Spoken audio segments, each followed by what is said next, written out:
So PSV won, Arsenal won. We ended up getting a draw. We were winning the game. Very lax on their goal, to be honest with you. We started the game not too bad. They looked more lively. They had the better chances in the first 20 minutes or so. But then after that, we hit the post as well. El Neni appeared to have a tight hamstring when he went off. We played a full reserve team, really, apart from our centre-backs. They're the only starters recently. The goalkeeper, I thought, did well.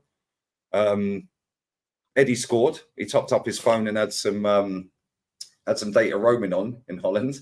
And all in all, it was a dead rubber game, really, of two teams that had already qualified first and second, just seeing out the game and looking forward to the weekend game. But Kenny, what did you make of that, mate? What did you make of that overall? It was exactly, it's the correct assessment. It was a dead rubber game. But, you know, I think the talking points wasn't so much the fact, all right, we got 1-1. You know, Eddie scored a good goal. Good, you know, interchange between Cedric and Nelson, and Eddie put his chance away, which is what Eddie does really well. You know, Eddie, you know, was frustrated towards the end when Trossard didn't play him in, and when he in a nice, you know, 7th minute, because, you know, Eddie was free. So I suppose that bit of frustration. But I think the talking point was the team selection. A lot of fans, you know, on that app we don't like, are cursing and cussing that youngsters can't play on. They're not really reading the room. This isn't Arsene Wenger's not in charge.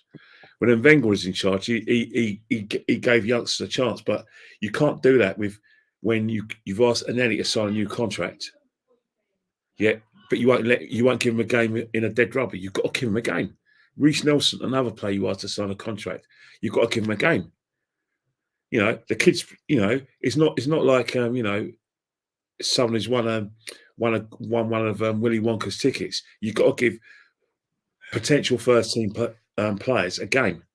So, well, these players that played tonight, barring our centre backs, that other 9 players that played is actually our bench, right? Well, so, yeah, so if any of them players, so for example, Saka didn't get a game, but Reece Nelson has to be up to a level, to get a game. Because if Saka gets injured, we're not going to go and put one of these kids in. Yeah, we're going to put Reece in, so on, so forth with the rest of the team. Yeah, and see, that's the thing. We need to see what Reece is like at that level, just in case, God forbid, something happens to Martinelli and Saka long term. Reece is the next cab of the rank. We've got to see what El Neni does. We know what El Neni does, but this season he's going to have a game. So, you know, it's very romantic to have you know, just talk about these youngsters, but you know, we have to, you know, think about the fans who went to travel out there. They're not going to want to see a bunch of kids and see us get thrashed. Not only that, if we do get injured players, right, the kids are not going to come into Premier League or Champions League games. Exactly. Yeah, we're going to have these players that play tonight coming in. So it's great that people want to see Nawari and other players play. That's cool. Go and watch the under-18s then. Yeah, because they're not going to start a Premier League game at Anfield if one of our players is injured. Yeah, it's going to be the Reece Nelsons of this world and so on. Well, you think about Liverpool, right?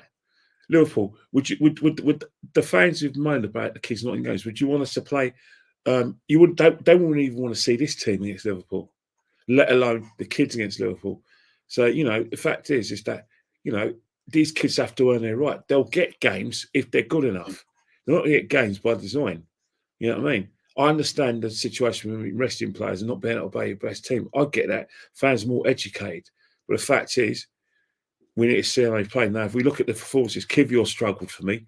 You know, he probably would have, he probably would have, you know, like I said, had the ice on the cake when he scored, because I thought it was offside because Gabriel was in an offside position and he was going for the ball. So that was correct. But apart from that, I wasn't happy. There was a time in the second half over the top. Gabriel, you know, was out of position, and you know, the Till, you know, fluffed his lines. Saliba was way front of goal. But in terms of like the way we played, it was a case of us trying to hit him on the break at pace and getting bodies forward. But in terms of how I thought the game went, I kind of expected that. I didn't think we'd lose, because I think that defensively we're still going to play with the same shape when we don't have the ball, and that's exactly what we did. You know, we even became even more solid You know, even though they scored in the 15th minute, when he brought Rice on as well, and he brought Odegaard, you know, to keep the ball. So Yeah, from a team defensive point of view, that was a satisfactory performance. Where I was dissatisfied was probably on, you know, parts of the midfield in turn and the attack as well. I wasn't completely Do you satisfied. think any of the Again, mistakes they claim to actually get into the first team over the summer? But like, because Martinelli's not been great this season, but I don't think Trossard did cover. I don't think he covered himself in glory at all. I thought he was woeful. Trossard's an interesting one. The thing with Trossard is that he has there's one word beginning with P when you talk about Trossard, that it wasn't an issue and you didn't really care about last season, and you certainly wasn't aware of when he was at Brighton. His pace. You know, if you had Martinelli's pace, we're laughing. Let's not forget he wasn't our first choice when we tried to sign him. It was Mudryk because of the pace situation. We have to be honest with ourselves. Yeah, very true. You know, Trossard gives us a bit more than Mudryk because he can play, you know, up top, and he can play in a sort of like I said, in the kind of attacking midfield role. Plus, he can play left, so he can give us more of a footballing brain. But you're only going to see the best. You're only going to see Trossard play well consistently if he had something that he hasn't got, which is pace. So you are going to have situations where he has to get in the game, he has to get on the ball, and then you're asking him to do things that we take for granted with Martinelli, and we're not going to see it because of the pace issues. It's not a case of him playing badly on purpose. Just that there's certain things he just can't do. He can't leave his man, so he has to do it through guile. And then once you try to do it for a goal, you're not always going to con your defender. You're not always going to fool your defender. So you've got to play another way, get the ball, pass it back in the midfield. You know what I mean? To find another way. Well, Martinelli, boom, Speedy Gonzalez past his man. More direct and pace to be direct. What did you make of Eddie? I know he scored a very nice finish, by the way. Very nice finish. Do you think he's done enough to claim a start at the weekend? Because Jesus, the last few games, No, he ain't going to start again because Jesus is fully fit and fully functioning as a player, and there's other situations how we're going to need to break Brighton down. Eddie's not going to be able to do that. So Jesus, it's you know, it's a no-brainer for Eddie to come off the bench. It's just a team thing, really. Eddie could have a really good game and play really well, but from the team perspective, in terms of trying to break Brighton down, trying to get other players into the game, like Havertz to do what he's been doing in the last few games, which is run past the defence. You can only do that theoretically with Jesus in the side.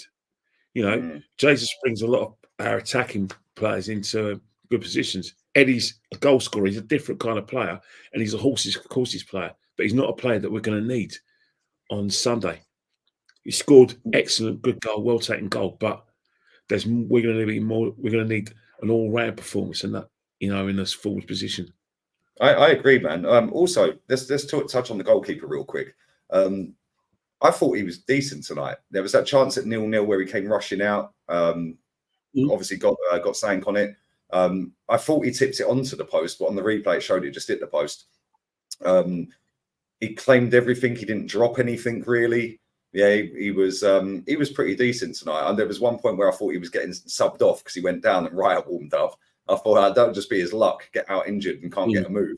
But what did you make of him? And do you think again with him, or do you think he's done? Do you think he's finished at this club? But what did you make of him tonight first? Well, for him, he is finished because he didn't join Arsenal being number 2.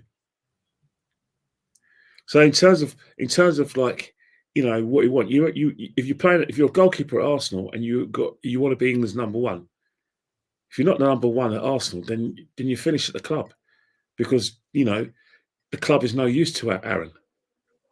You know, David Raya is the number 1. The Arteta's made it abundantly clear, and from what I'm hearing from the body language and from any rumours, although rumours are as good as a Jackanory, the fact is that, you know, it's been made abundantly clear to Aaron that, you know, David Raya is his number 1. There's no doubt in anyone's mind, you know, that in terms of, it's not just the body language, it's to do with everything around the club and things that have been put in place Yeah, to help facts. that, to Facts. help Navid. You know, whether he's going to be there long term doesn't matter. Long term, short term, Aaron Ramsdale's not going to be our number one. Long term, he's not going to be our number one. So he's got to make a decision, because his next game is going to be against Liverpool. Realistically. Yeah, listen, big ups to you, Kenny, for coming on. Make sure you follow Kenny Ken 1972 on Insta, and we're out of here, people.